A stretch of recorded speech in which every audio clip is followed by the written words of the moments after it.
I'd like to welcome Steve Sebelius here from the Review Journal, who's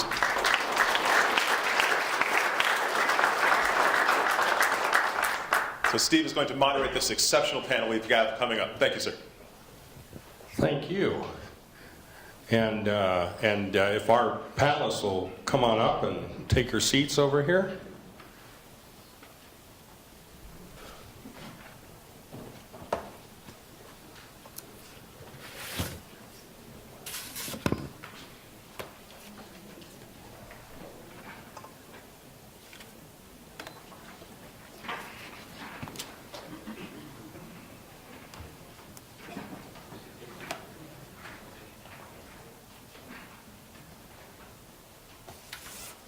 Okay, I thought I'd first of all I want to thank this.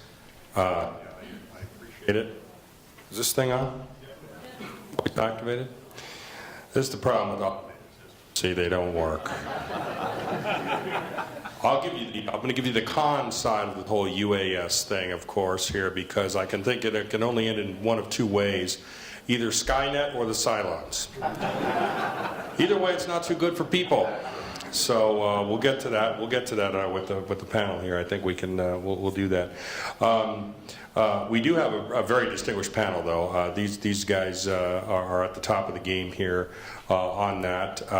You've already just heard from John Valerie White, Executive Vice President and Provost of UNLV, also former Dean here at Boyd Law School.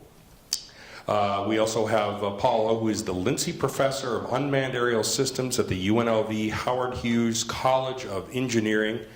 And that's a really long business card title there. But this is going to be very interesting because I think he will be able to tell us a little bit more about what happens when the machines become self-aware. That's my question for him.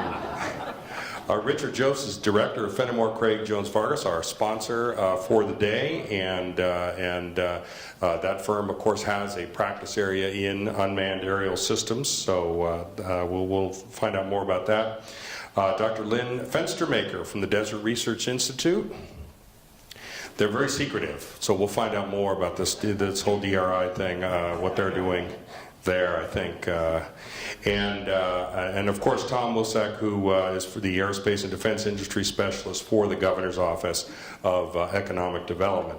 So I think what we'll do is just start at this end and just kind of go down the table and have each person kind of discuss a little bit about their role, their approach to this particular issue, and kind of what they see as the state of the industry now. And then I've got some follow-up questions, and then we'll take a few questions from the audience, and hopefully we'll keep it on schedule. So Tom, why don't you go ahead and start? Yeah, thank you. I just want to make sure. Can you all hear me okay? Awesome, great.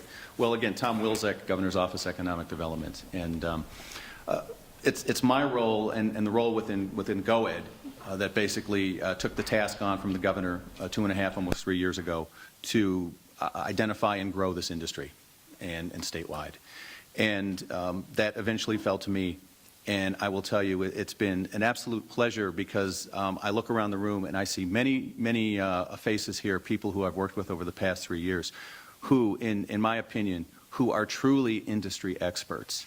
And one of the things I'd like you all to realize that we had to develop a narrative. We had to develop a narrative in state, and we also had to develop a narrative that would resonate with the FAA, who is the authority that basically worked to give us the FAA test site designation.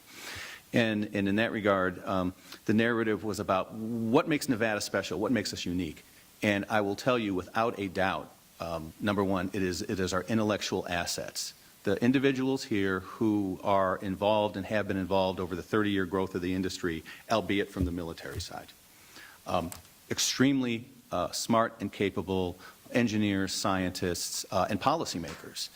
And that job ended up being, frankly, pretty easy to me because the narrative, and I say basically in Nevada we have an embarrassment of riches when it comes to the growth of this industry.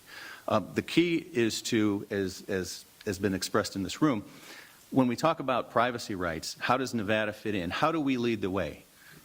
We lead the way in so many ways in this industry, from the growth of the industry. Things like what Joel and Terry did, in terms of that report. I took that and forwarded it to AUVSI. I forwarded it to the congressional delegation. I forwarded it to my colleagues at the other sites across the United States and said, we're not just really smart on the technical and the science side. We're really leading the way when it comes to policy in terms of what the research you did. A colleague of mine, basically at GOED, Bob Potts, is putting together the economic modeling and how to define the industry. When you get into this industry, what you find out is it's made up of a lot of different components. The flying machines that you see are what I call the sexy parts, right? That's what gets media play. That's what people look at. But there's so much backstory to it in terms of software, in terms of data collection, in terms of training, in terms of all these different elements. And frankly, we lead the way in all that too, but we got to be able to define it. We got to be able to understand what this whole industry is all about, and he's leading the way there. So we're doing that in very many ways, and I'm always continually evangelizing this industry. I think we can do an excellent job as we approach this issue of privacy rights. And what I tell the FAA and what I tell folks all across the country is that Nevada stands ready to also basically tackle this issue, address this issue, to ensure that we can grow this industry and do it in a mindful way that's respectful of an individual's privacy rights. And this is just one step in that process, and I'm really happy to see it happen. And we're going to continue to work with the stakeholders, we're going to work with the community, and we're going to work so that we can put this together, and that'll be just another reason why I can be able to sell this industry and continue to grow it as the leader, and the fact that we also take a very thoughtful and careful approach to privacy rights. So as mentioned earlier, I'm provost here at UNLV. If you go back to Joe Brown's opening comments, you'll note some important steps here in the state. In essence, a group of interested citizens came together around trying to attract this industry here and build infrastructure there. This got the attention of the legislature and the governor. In the last legislative session, I think this was also mentioned in the earlier session, the legislature allocated money to help try to get the FAA designation. And also of note, we're the only entity that is designated that's a statewide program. But that created some issues, and Steve Hill, who's in the back, came to me innocently and said, "John, we'd like your help." So that's my introduction to this process. What we were attempting to do is to try and keep that energy going, this sort of from the ground up energy, in a little bit of a tricky process where many of the experts in the field wanted to continue to be working in the field, and yet there was coordination that needed to be done between GOED and the state.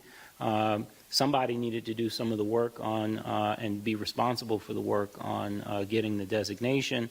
And then once the designation was in place, we are in the process now of doing quite a lot of work to try and do the testing, albeit held back a little bit by the slow pace of the FAA in giving approvals. The entity that was conceived to do that, though it was called something else, is NIAS, the Nevada Institute on Autonomous Systems, and I'm here because I'm the president, I think is my actual title of that organization. Nonetheless, we have a subcontractor that runs the program management office and has been doing quite a lot of work to try and get us set up in order to be able to fulfill the designation and provide for the FAA what they need and want. And in rough outline, that is testing of the platforms to see that they work and are not a danger to the public, ensuring that there's security around the communications, right? We're talking about flying objects that have no people in them, and as a consequence, we need to be sure that they can't be hacked and turned into little missiles or otherwise just lost and falling on people's houses or heads. But the third piece of great significance, and this is probably why Steve approached me in the first place, is the privacy issues that we're here to talk about today. So I won't go on and on about that, but I think the key question that the FAA has is two kinds of privacy questions. First, there'll be a tremendous amount of data collection by these systems and platforms when they're out in the world. And so we need conventions for restricting the context for collecting that data and the dissemination of it. If we think about the web today, the business model that's emerged is one that is all about collecting your information and selling it. And that's probably not an effective business model in this area, and it's not a necessary one in this area. But we also need to have some understanding about how these platforms will utilize the information they have. And because it's primarily about transmitting data over through the air, again, this sort of question of security about the data that's being collected is really quite important. We also have a little bit of a unique thing. I mean, jets fly over us every day, but for the most part, they're not actually recording what's below them. The very purpose of many of these platforms will be to collect data about what's below them, and we need to have some conventions about how they'll store that data, what they'll do with it, and that sort of issue. This is sort of a third stage of what the testing protocol is supposed to be about, and having an independent entity, which NIAS is, to help coordinate that, I think is a crucial component of what we're trying to do and necessary to fulfilling the obligations of the testing designation. After that, we also expect that people want to test their platforms here because we are a unique state. It's not yet been mentioned, but maybe Lynn will talk about the tremendous amount of airspace that's available for testing. And so we're really trying to do two things: do what the FAA designation requires of us in a short period of time, but also create the bases for an industry, not just around the manufacture and design of these things, but also the testing of these platforms. So, Lynn? Thank you. I'm Lynn Fenstemaker from DRI, and no secrecy, it's just that I have many hats that I wear. So I'm an associate research professor, and I'm director of a number of the climate change research facilities across the state, collaborative facilities amongst UNLV, UNR, and DRI. We work quite well together. And this whole UAS effort, and I'm kind of wearing the hat as DRI's UAS liaison, but also representing the UAS user community for environmental applications.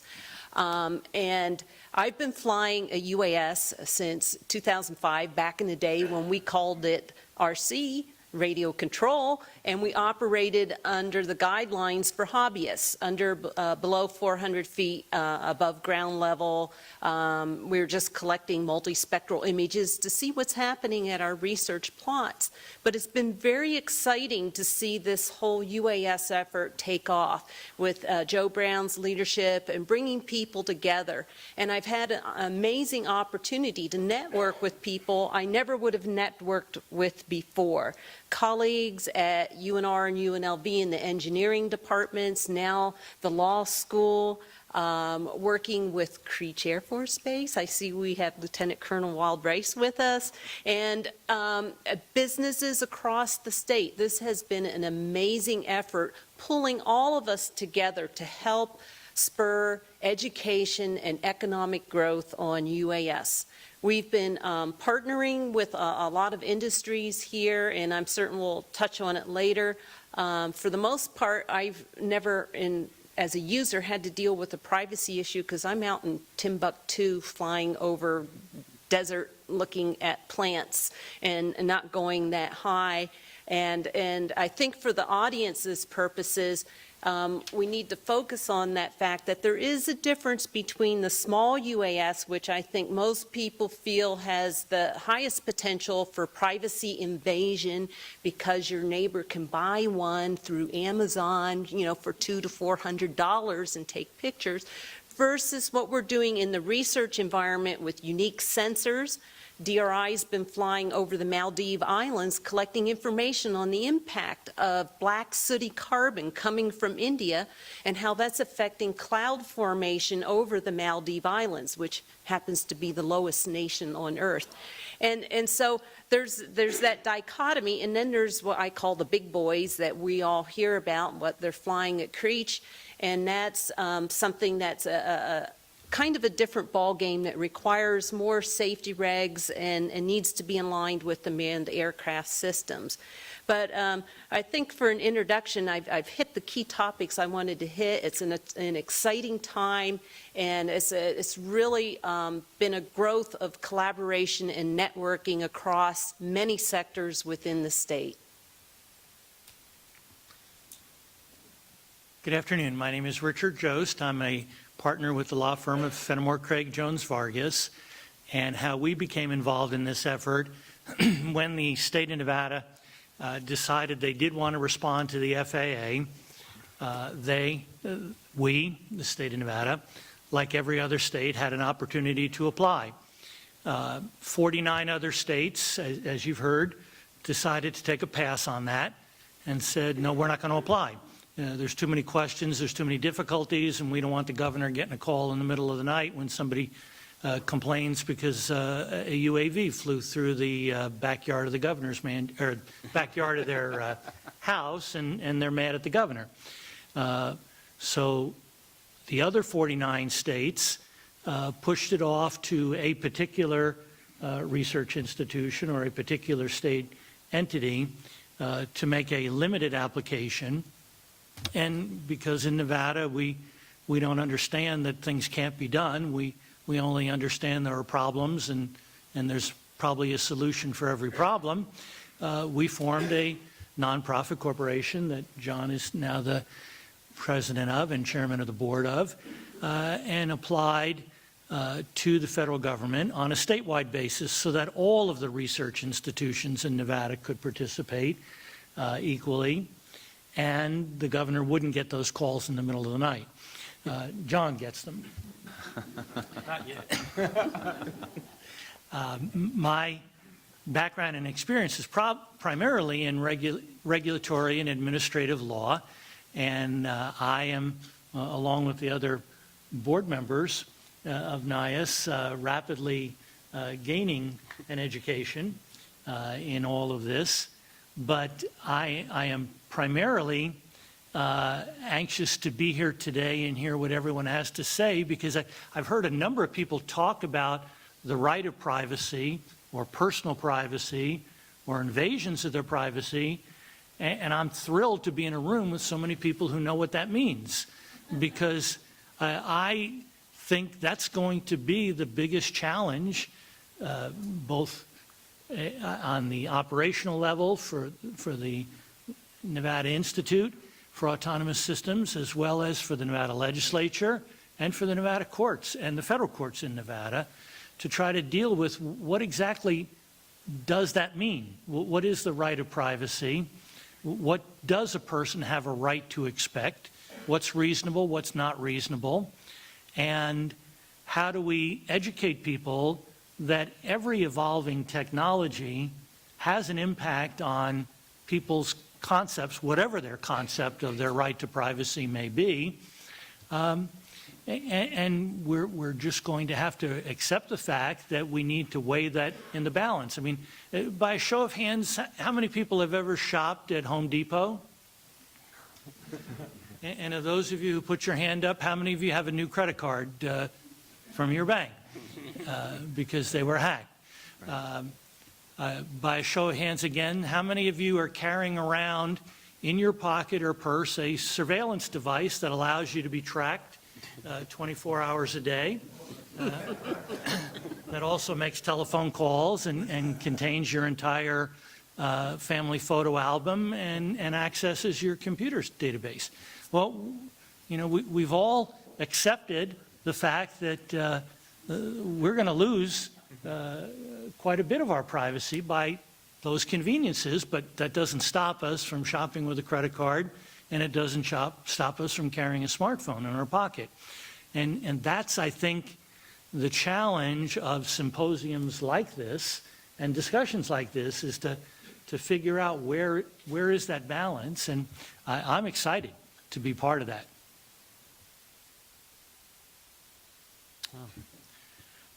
Good afternoon. My name is Paul Lowe, and I'm a professor in the engineering department. I've been here about 8 weeks, and I'm very humbled and grateful to be part of this distinguished panel. But first and foremost, I think I have a lot of thanks to people in this room who are able to have me uproot my life back in the Northeast and to come out here. I've been a roboticist for maybe about 25 years, and I've been working in unmanned air vehicles for more than 10. I still call them UAVs, just out of habit.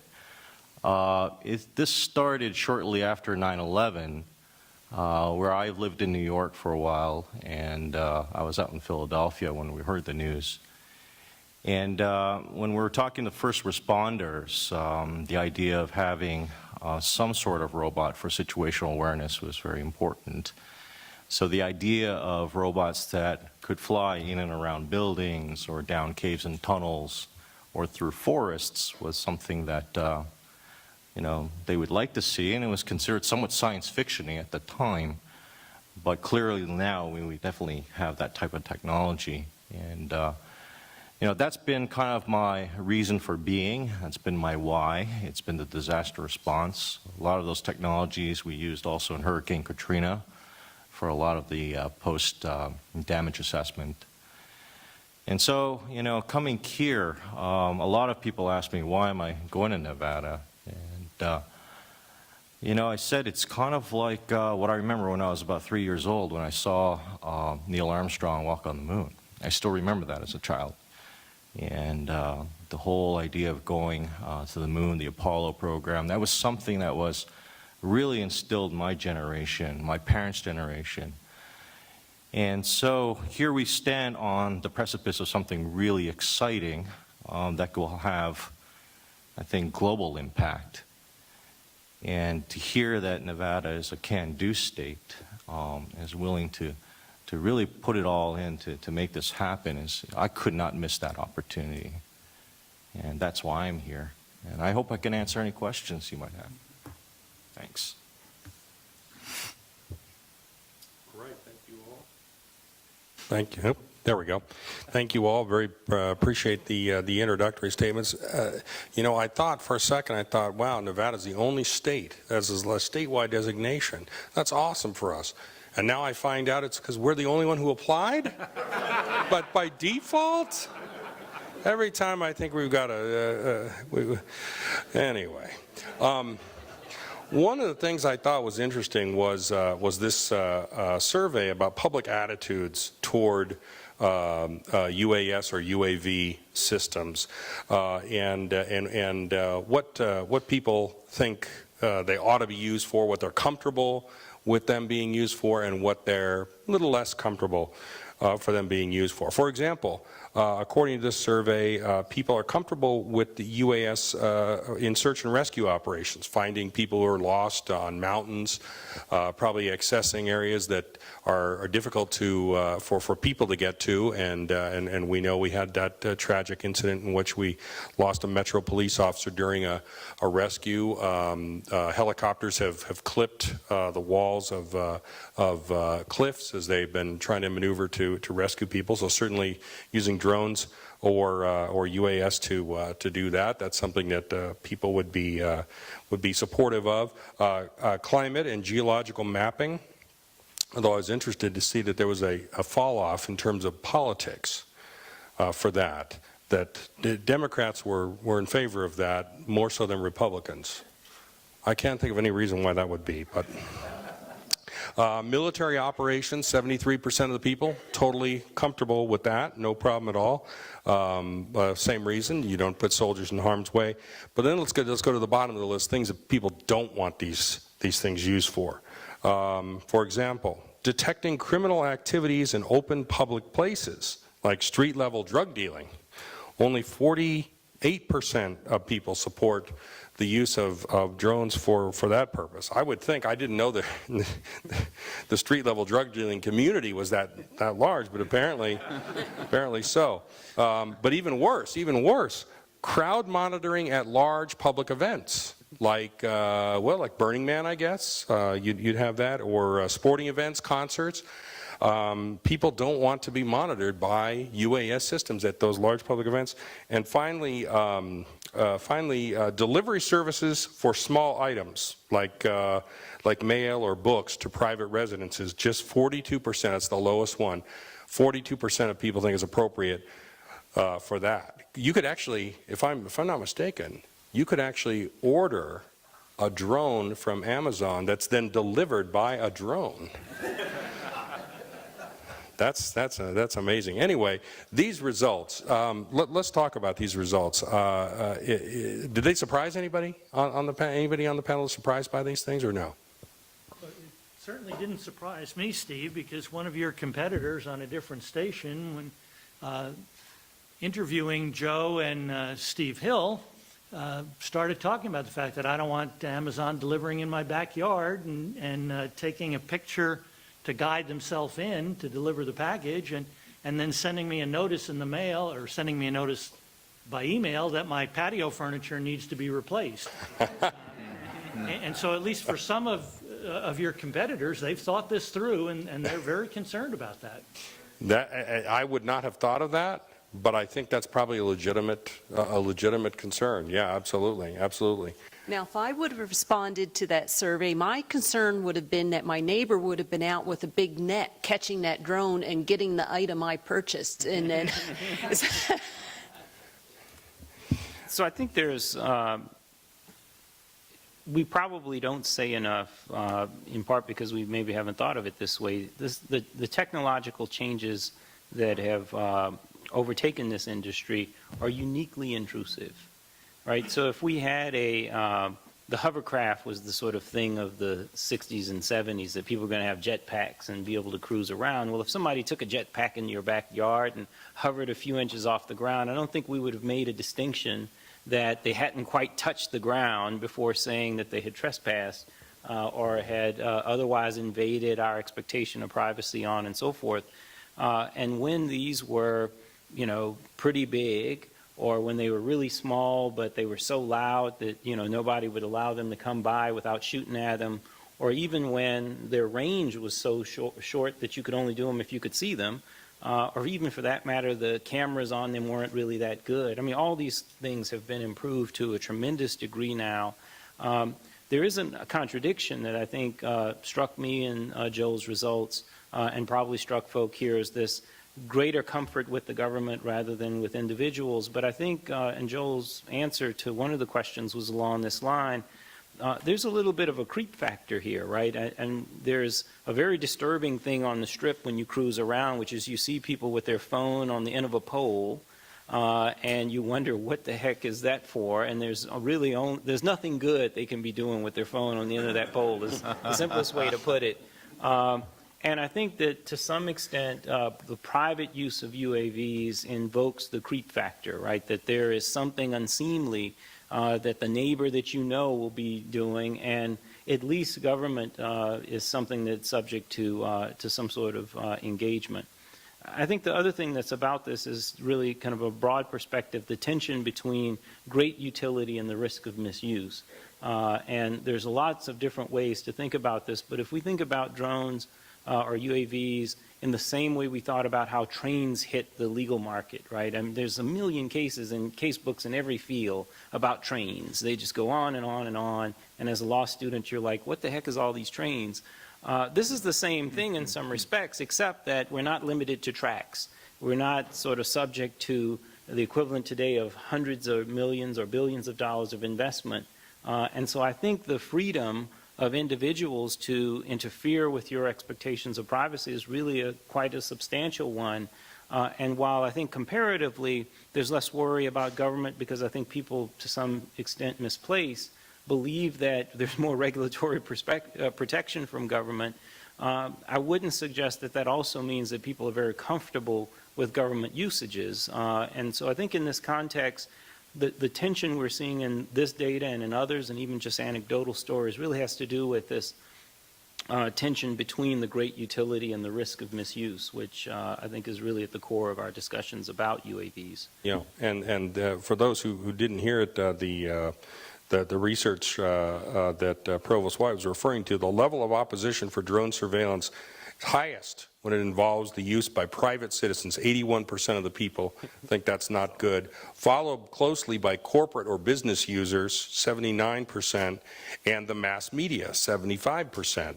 But the greatest support for using drone technology for domestic surveillance activities is found when the user is the federal government, 33% support that, or state or local law enforcement agencies, 28%.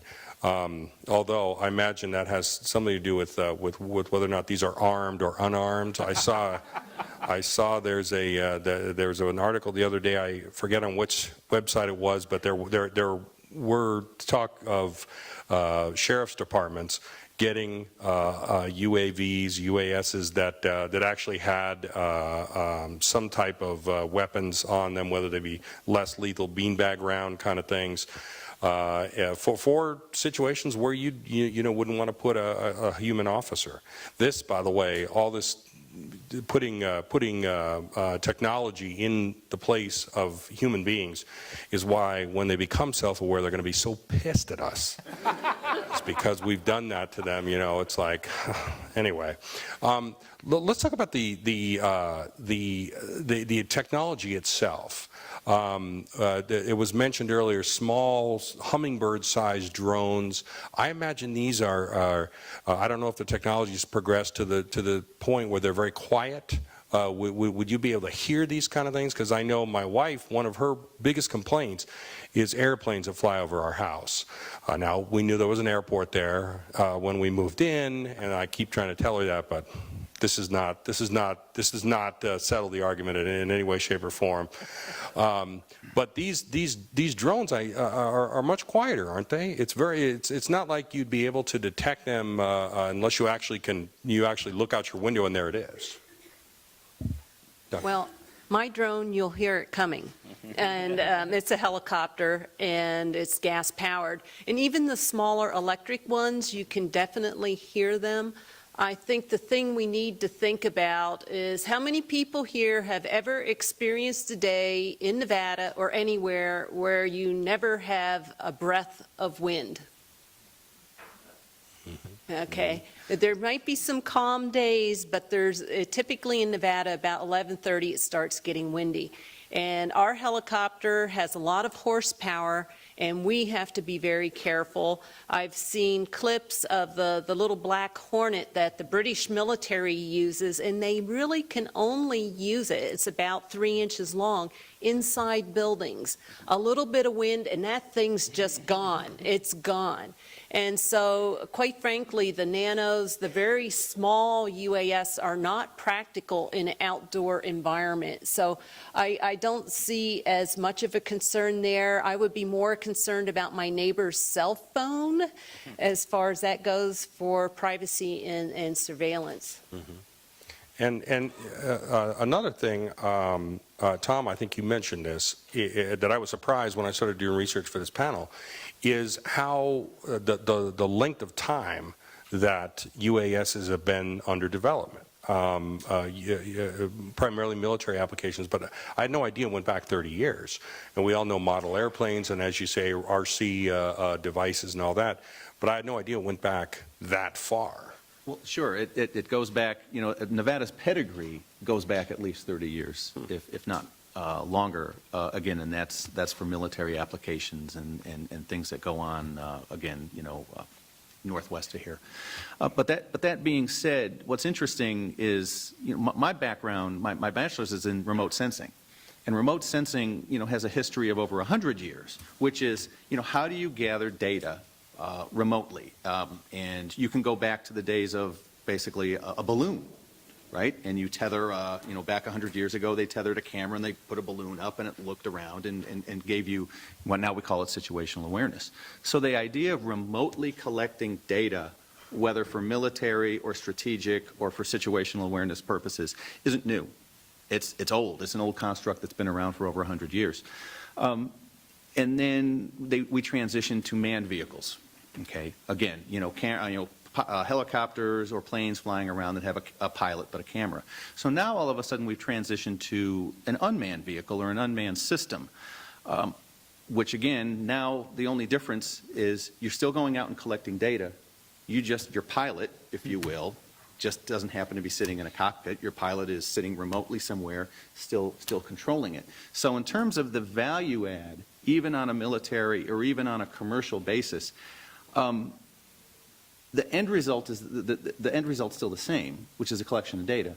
The methodology in which we go about it has changed, and it's made it a much better value add, because now you don't have to pay for a pilot.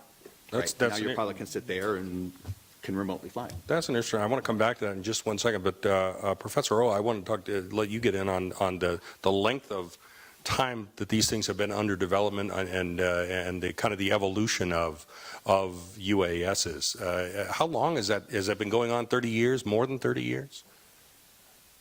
I guess it depends on how you actually define what it is. What is an unmanned air vehicle? And I think, as Tom had mentioned, they used to be called remote piloted vehicles, and that's where the term drones seem to have come from. So you could date it back probably as far as World War II era. So the type of technology of pilotless vehicles or remotely driven vehicles has a very long history.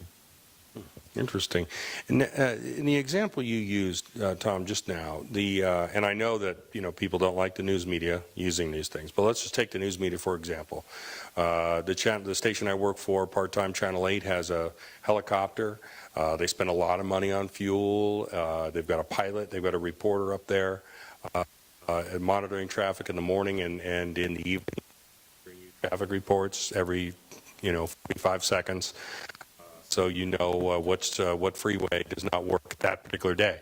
But there's no, other than the cost to the news media entity, there's no real difference, is there, whether or not it's Helicopter Ken up there with the camera looking down as opposed to a UAS up there with its camera looking down and somebody back at the station controlling.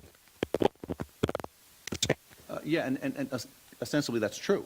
That's entirely true. And as this discussion has matured here today, one of the items and we talked that I wanted to bring up, and I'm glad you brought that up, especially about the use in your industry, is that there are universities across the nation that University of Missouri is one and University of Nebraska is another, and they have very robust journalism schools. They actually have drone journalism programs. So they are teaching their journalists in their particular college or school to how to use this technology to advance basically media and news gathering. So as we were talking about privacy protections and how do we ground these and ensure people's privacy, I'm also trying to reframe that question a little bit, and how do we ensure that media that has shown, in my opinion, a propensity, a desire to really advance and take this industry and this technology and mature it, how do we do that to ensure that, basically that estate, basically is allowed to continue to use that technology and basically, report as media or as news outlets? Yeah. And the privacy question we've been kind of getting to, there's this notion that when you're out, say, driving on the freeway, you don't really have a reasonable expectation of privacy because you're out there for everybody to see, and anybody who's driving next to you or a helicopter who's flying above you can see that you're there, can see what you're doing, can see that you were a jerk, you didn't let the guy in when he had his signal on, and then you cut somebody off and caused an accident. And anybody who's there as a witness could see that. And so, what's the difference if that's observed by a drone or by a UAS flying above the freeway? Do I have that privacy analysis right, or am I wrong about that? We'll hear more about this, I'm sure, from Dean Chemerinsky. But the key, there are only a handful of Supreme Court cases here, and so there's a lot of play because there's variation from state to state where they've intervened. The Supreme Court cases have turned quite a lot on the technology. Now, for the example you're using where you're looking at the roads, people are already in a distinctly public space, cruising around.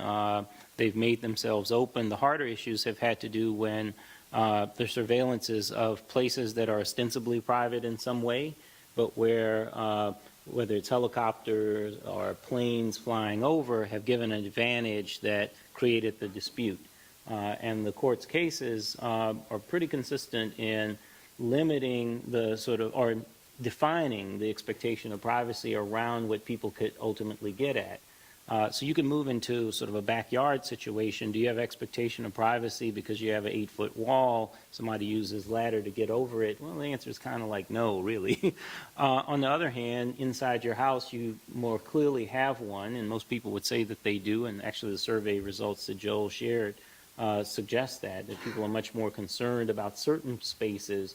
And I think the challenge for us isn't UAV's participation in areas that are widely understood to be public. You know, you walk in a park, whether it's a UAV or helicopter looking at you, that probably won't make a difference. But it's the ability of UAVs to get people close enough to use different kinds of technologies to invade what normal people might think of as expectations of privacy. And that's the thing that the court has to resolve. And I think that's part of the kind of factor here around privacy, is that we're suddenly able to get to places that helicopters couldn't get to. I think is maybe a simple way of thinking about it. Richard. But Steve, your question highlights a perfect example of how hard it is to draw that bright line. Yeah. There is a case working its way through the California courts. I think it's been argued at the California Supreme Court, but I don't think an opinion has been given, involving a person who was in an accident on a freeway in California. The car wound up down in a ditch, presumably out of vision and earshot of most people. The victim in the car accident had a candid conversation with the nurse from the ambulance that she claimed she never would have had if she had realized the television station had an unmanned aerial vehicle hovering close enough to pick up the conversation on the microphone.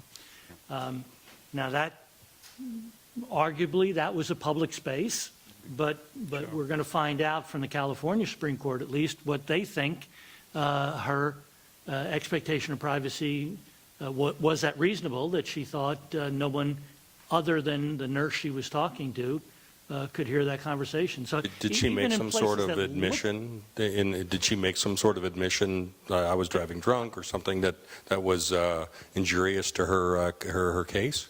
Apparently, she said things that she didn't want made public.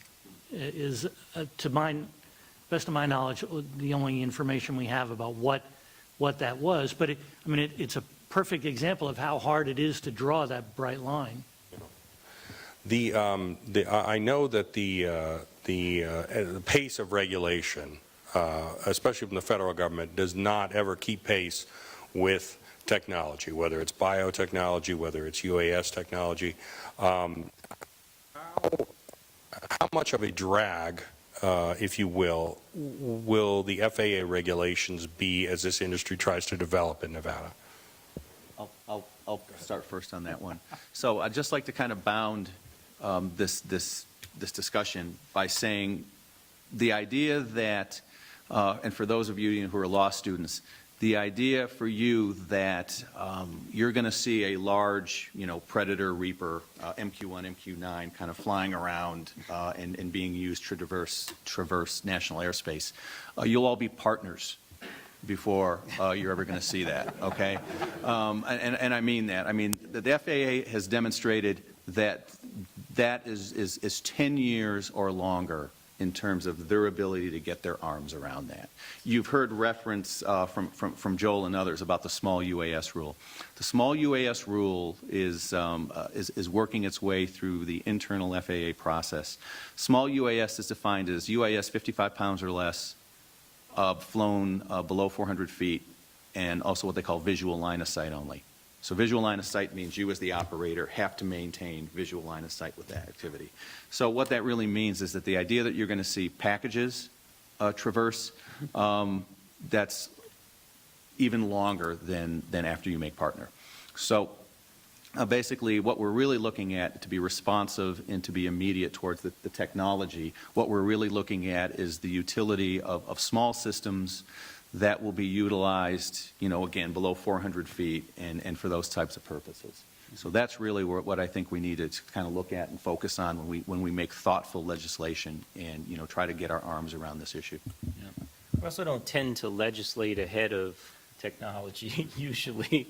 Instead, we usually respond to developments. And I think I've raised the kind of nuisance question, and the kind of imagery I have in my notes here is, imagine the free-for-all on the Strip when everybody brings their UAS so that they can cruise the Strip without physically cruising it to sort of, I mean, that's a disaster. On right? New Year's, of course. On New Year's, or eventually, I mean, as these things tend to go, they're fads, right? So very quickly it becomes like beads in New Orleans. It used to be just Mardi Gras. Now they're on Bourbon Street every single day.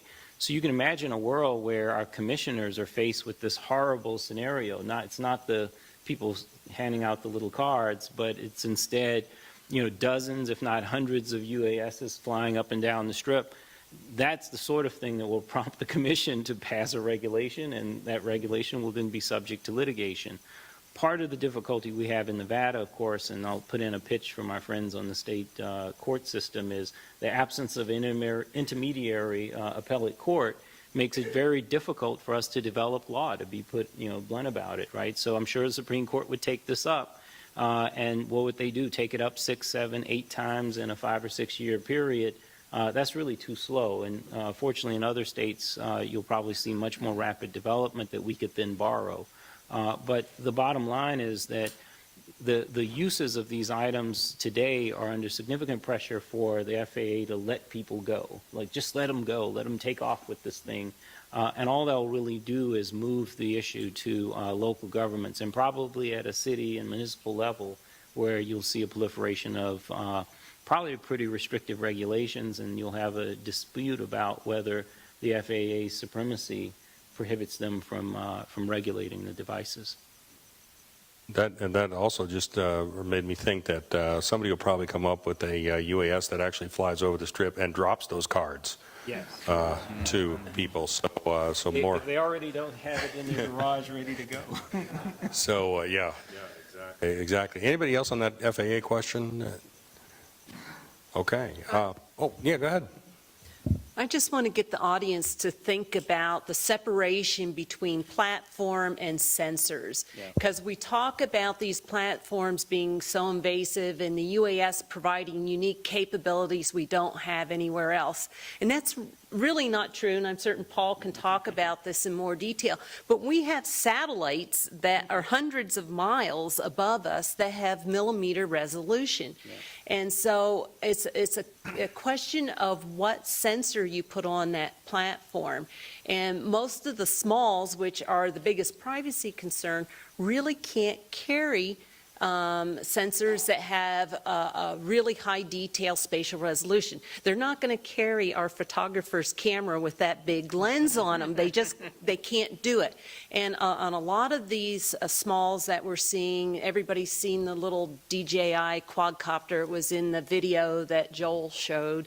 It's a big selling UAS right now. They fly for 10 minutes, maybe 15 minutes max. And so the battery life is a huge issue on that. And so I want to make certain that the audience is aware of the technological constraints on what UAS can do. And they're just one of many platforms. And like Tom, I'm a remote sensing scientist. So depending on my question, and how much information I need at what scale. I might use a ground-based sensor, I might use a UAS sensor, a manned aircraft sensor, or a satellite data. So it's all a question of scale, and hopefully people can keep that in mind as we discuss this. But UASs they're more ubiquitous, they're a lot cheaper. Most of us cannot afford to, launch a satellite, especially with that level of technology. But I think probably pretty much everybody here could probably afford their own UAS, right? You can download as many images of Nevada as you want for free from the USGS Aerospace Data Center, but it only has 30-meter spatial resolution. So, yeah, you're correct that as soon as you go up in scale on the platform and the complexity of the platform, the cost does become prohibitive for the average citizen. Yeah. And Paul, yeah. That was an excellent lead-in. I actually have a probably follow-up looking at the survey results, and I'm wondering how many of those that actually responded have actually flown UAVs themselves. In trying to maybe get my mind wrapped up of why that people seem to be more concerned about crowd monitoring versus having the government use it, it just rang a bell, because in robotics there was a hypothesis called the uncanny valley. And the best way I would explain it to my grandmother, it's kind of like when you watch the movie Star Wars, what was the most endearing robot, R2-D2 or C-3PO? It seemed like people liked R2-D2, even though it doesn't look like us. And the hypothesis is that as the technology seems to be closer and closer to familiarity, that people somewhat get a little bit kind of repulsed by it. So that's why C-3PO people just didn't really care much for that robot. Okay? But then the familiarity gets so, you get so used to it that now then you really like the technology. So maybe I'm wondering if those people who kind of surveyed those that used UAVs and realized, hey, it only flies 10 minutes, and it's not easy to fly this thing. Okay? And there's actually not really interesting things to look at. Okay? And it crashes a lot, and it's going to cost me another $1,000 to fix this thing. That I think, the technology will be more ubiquitous in a better way. But Paul, I mean, that may have been true last week, but this week, don't we have small UAVs that you can control with your smartphone, with your iPad, with your iPhone, program in the coordinates, and it flies there, takes the picture, and comes back? And don't we have drones that are UAVs that are now in the testing stage that have solar panels on them that theoretically could stay up there for as long as the sun shines? Oh, you're absolutely right. They're UAVs, all different types of classes and different price points. But like as Lynn mentioned, it depends on the flight envelope. Mm-hmm. So yes, you can get maybe a $300 styrofoam quadcopter that you use an iPhone type of device, but it's not going to fly very well outdoors. Again, it's going to be limited to maybe about a 10 to 20 minute flight time. But yeah, I think a real driver to the price is because of our cell phones. This has been the real driver to how cheaply these type of platforms have been. Just case in point, I bought a quadcopter, my first one, about 6 years ago. It cost me about $40,000. You have something today that performs maybe 4 times better, carries 4 times more payload, and costs only about $4,000. And it's all because the cell phone technology with the gyros, the cameras, battery life, all contributed to it. Okay. Well, let's take some questions from the audience. Yep, all the way in the back. That's okay. It's all right.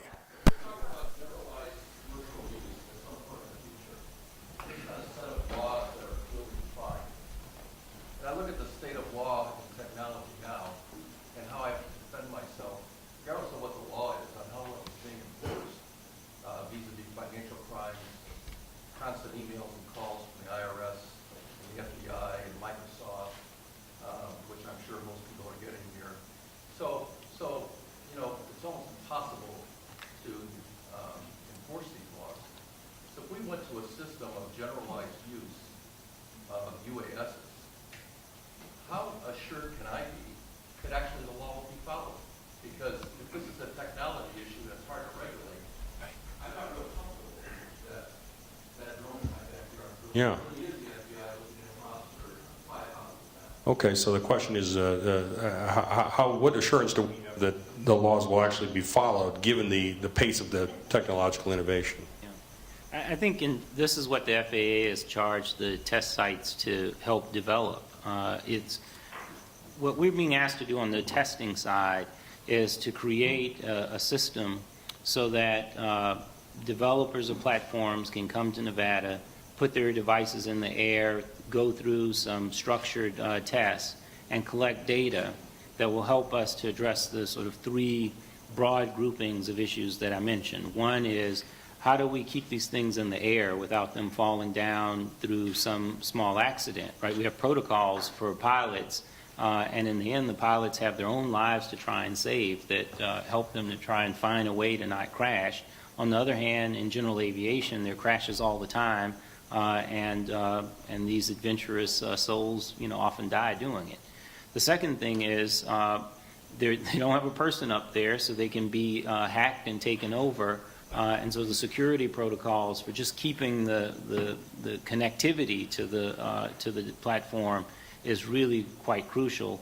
And then the third thing, the privacy protocols that are related to the middle one.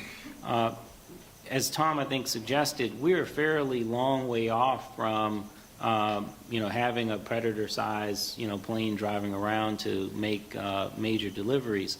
On the other hand, most commercial airlines today more or less fly themselves, and we have a little bit of problem with the Malaysian flight, which we don't know how that how that got lost, but we don't have an answer for that yet. But the truth is, every time you're on the 737, we have some guys there that are making sure we don't crash, but a lot of the activity is happening in an automated way. So the big issue that the FAA has asked us to do, and which they frankly are moving slowly and giving us authority to start testing, is how do we ensure that these devices in the sky are safe, just plain safe in these multiple dimensions.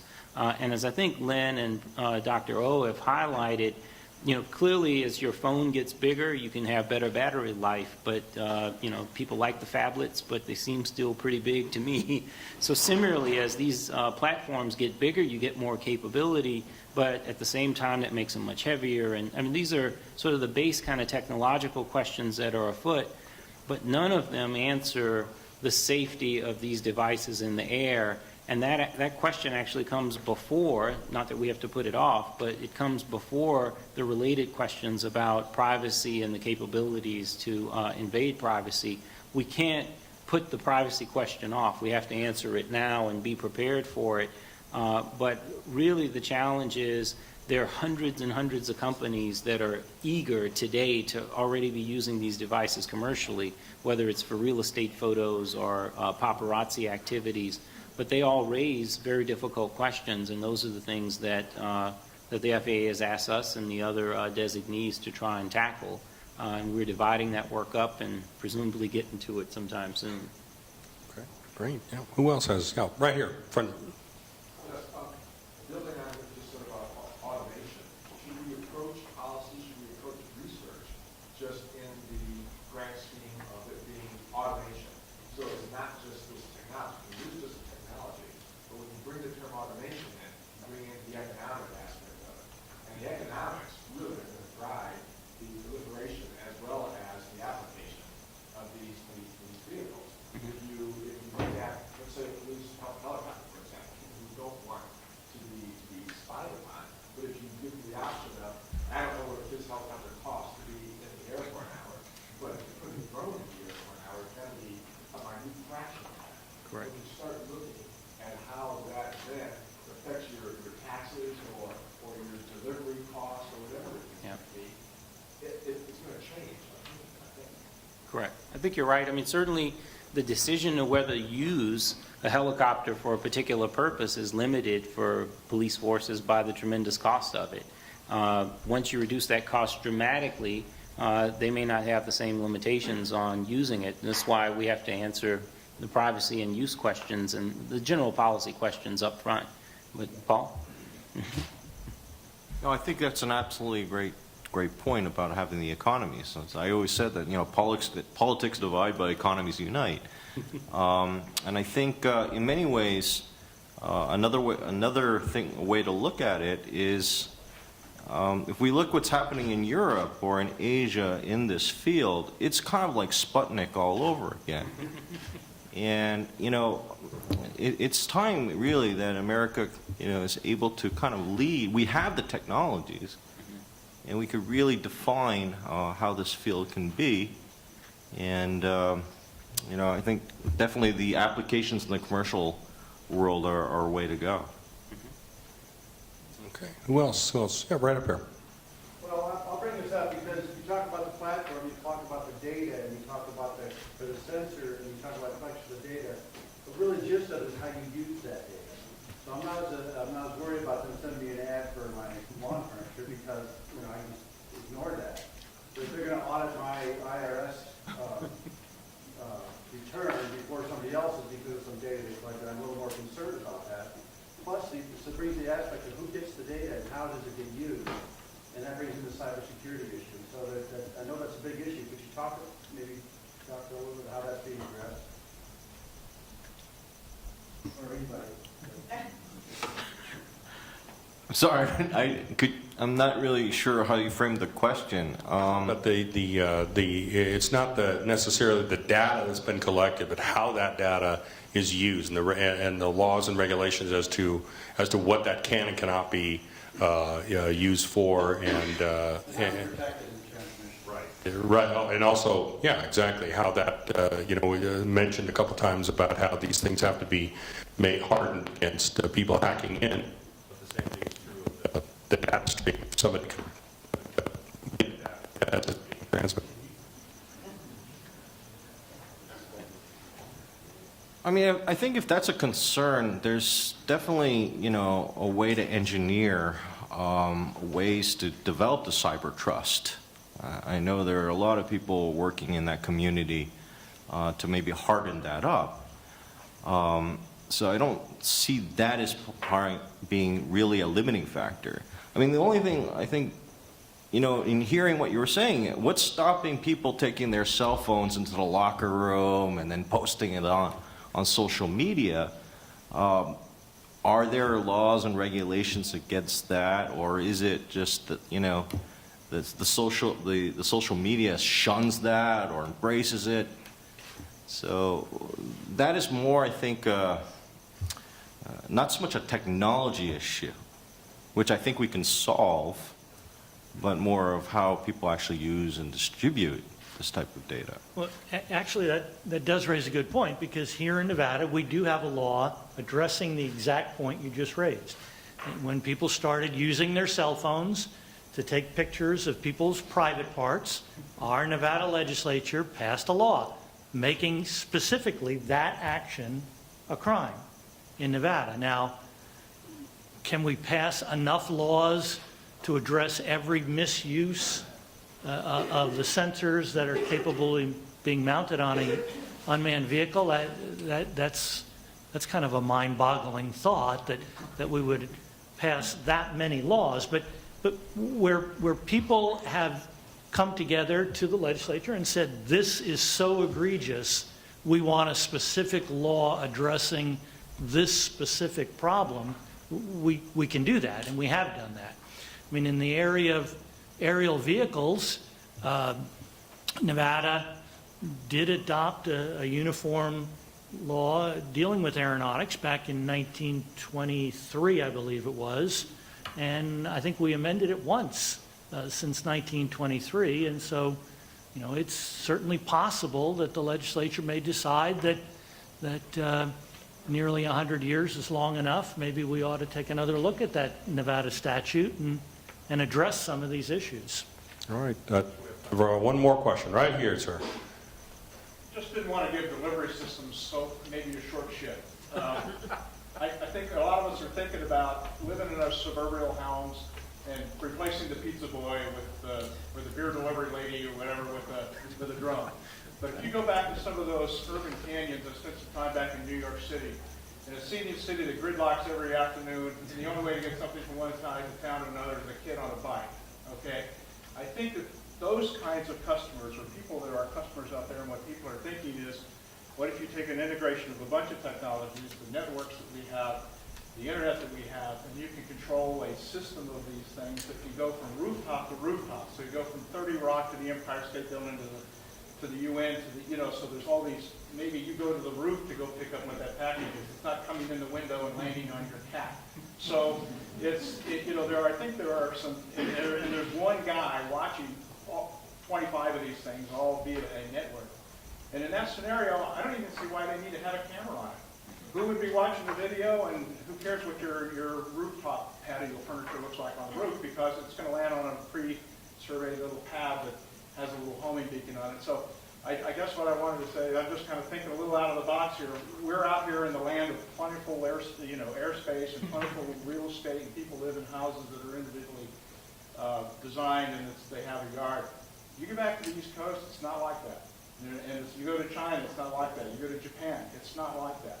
And so there, I think, is a niche for this where we put that technology Steve's talking about and some other folks. Kind of take a look at it. That's low-hanging fruit, I think, out there that you can do a little short little UAVs carrying very precious little cargo. Yeah. Thanks. I think you make a good point. We've been, I think one of the tendencies that even this panel has fallen into, but certainly our discussion sort of gravitates towards, is to try and anticipate a particular usage and then develop a legal rule to regulate that particular usage. And that's sort of a bad idea to start with because we're not that smart. We can't guess all the usages. Instead, what we've tended to do very effectively is to handle a large number of cases that come through the courts and develop a generalized principle that governs a lot of cases. The important thing, and I think Paul referred to this a bit generally, is that we are behind on developing implementations because the FAA has been reluctant to allow usages in many, many different contexts. If you look at what's happening in other countries, they're deploying these devices in a wide variety of ways, and certainly collecting the couple of hundred countries and the probably 50 or so that are using this in a big way into one big unit. You see quite a lot of tests of different kinds of deployments along the lines of what you're talking about. It's where some of the things that are on our list of deployments actually have been developed. So agricultural surveying, Japan is using that in a big way. I just happened to read a little story about that. And I think it's using those different kinds of deployments and determining from that what our needs are as a society and what our comfort level is. That's the challenge, and for most of our history, we've tended to do that not through legislation, but through court decisions. That's not been the case for the last 20 or so, 40 or so years, but I think it is a little tricky to try and guess and build a legislative solution to all of these things. This is not to suggest that a well-crafted privacy protection bill isn't necessarily a good thing. But it does suggest that if it's too detailed, it might not be effective and it might be problematic on its own. So,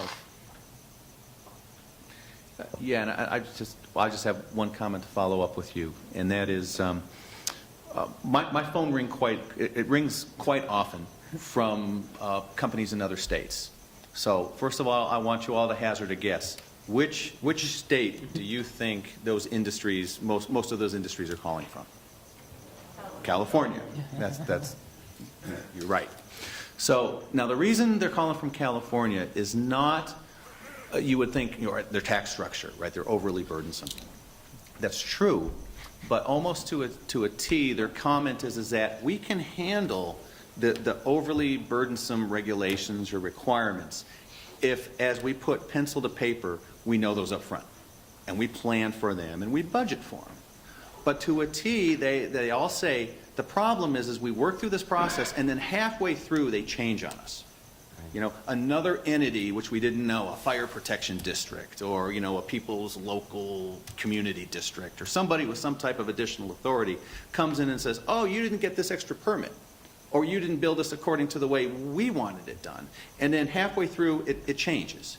So the issue here is, I think, as we look at different types of regulations and laws, is that do it, but do it in a way so that it's not constantly changing and evolving and morphing, because what ends up happening is that is not good for industry. Industry, that's an anathema to industry. Yes, sir.